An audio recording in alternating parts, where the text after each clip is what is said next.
Hola, mucho gusto, soy Andy Piloso. En este video de hoy les enseñaré y les explicaré sobre mi tema que es Gorbachov, un fracaso en la Guerra Fría. Empezaremos por la Guerra Fría. A medida que la Segunda Guerra Mundial llega a su fin en 1945, los líderes de los tres grandes aliados como son Estados Unidos, la Unión Soviética y Gran Bretaña se unen en Potsdam, Alemania, para acordar los términos y poner así fin al conflicto más sangriento que el mundo jamás haya visto. Las decisiones históricas de las grandes potencias de dividir Alemania en zonas de ocupación y reconocer al gobierno polaco respaldado por los soviéticos y repartir Alemania dieron forma al orden mundial de la posguerra.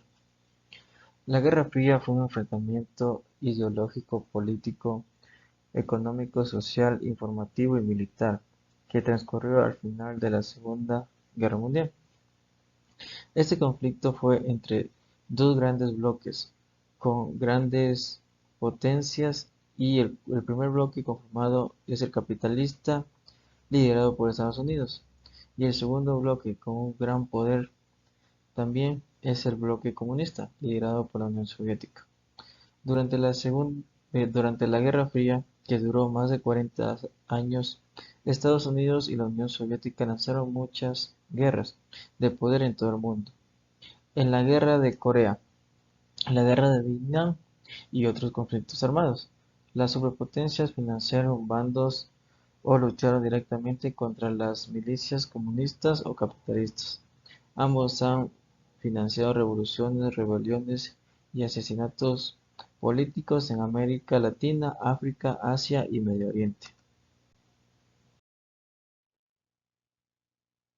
Continuando con el tema, la URSS y la geopolítica de la Guerra Fría.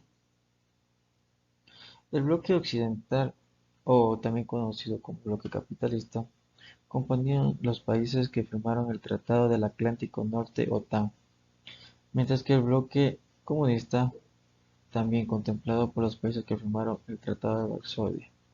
Luego de este enfrentamiento indirecto dejaron muchas consecuencias, como son la reconfiguración del poder mundial, ya que por parte de Estados Unidos se convirtió en la única superpotencia del mundo tras la derrota de la Unión Soviética, por lo cual se dio fin de la utopía comunista. Uno de los hechos más relevantes de la historia en la cual se dio y quedó marcado este enfrentamiento fue el Muro de Berlín, que se dio en el año de 1948 y 1949, en donde la Unión Soviética optó por cerrar las fronteras de sus dominios a Occidente. El enfrentamiento con Occidente causó la pérdida de millones de personas.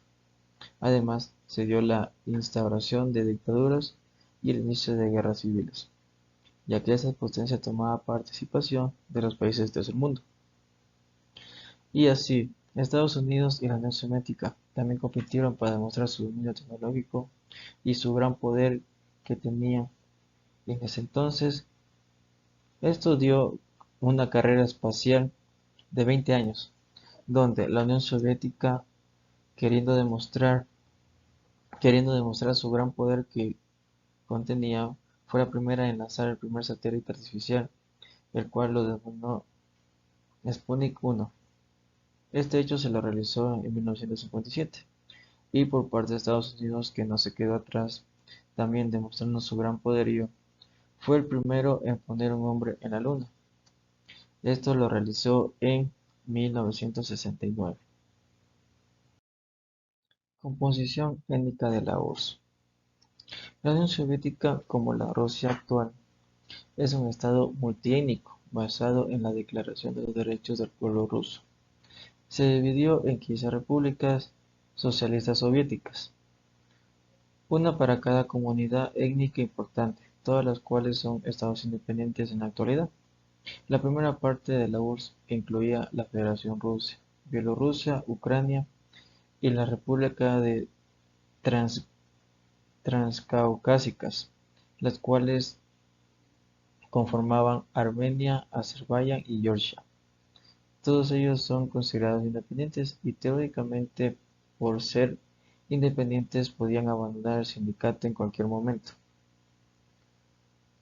Con una población de 290 millones, en julio de 1990, la Unión Soviética se convirtió en el tercer país más poblado del mundo, por delante de los Estados Unidos, por unos 40 millones de habitantes. La distribución étnica es de la siguiente forma, dado los habitantes. Esclavos rusos conformaron el 75% de la población. Por otro lado, los turcos conformaron el 12% de la población. Y por último, las minorías restantes conformaron el 13% de los habitantes. En febrero de 1956, el nuevo líder soviético, Nikita, revirtió la política de Stalin y permitió que los exiliados puedan regresar a sus países.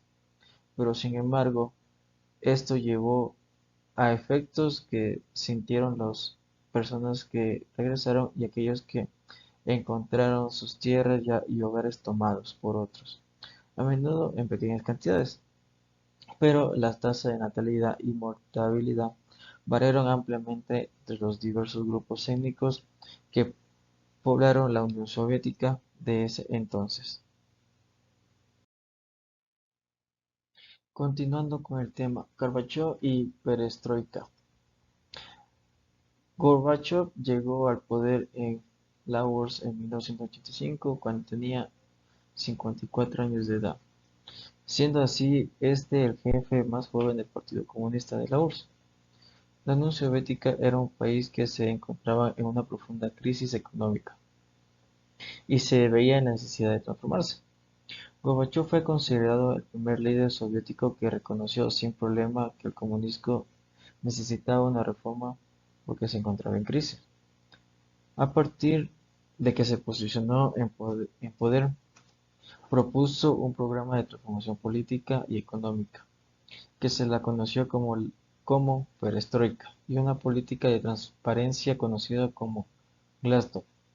Con esto buscaba procesar a una revitalización del socialismo, más no era para establecer una democracia. Estas reformas causaron una renovación en las estructuras del sistema. Tanto así que la perestroika fue una idea de un gran decreto revolucionario para aportar a la disolución de la Unión Soviética propuesto por Mikhail Gorbachov. Aportó al fin de la Guerra Fría, ya que fue un fracaso, y la URSS se vio agravado por los intereses políticos económicos que se vieron afectados, y su objetivo era mejorar la economía de su nación. Sin embargo, se desorganizó el sistema productivo que en ese entonces existía. Muchas personas lo ven como traidor a Gorbachov. ¿Por qué? Porque el proyecto Perestroika fue un fracaso, tanto como para él y para América Latina fue importante en el debate de nuevas reformas. Sin embargo, había un sector que no estaba contemplado, por lo tanto su referente era ser antiestadounidenses. Lo denominaron traidor de confianza. Su mayor enemigo interno fue Boris Yeltsin, el primer presidente de Rusia y el hombre que provocó el colapso del Partido Comunista y la Unión Soviética.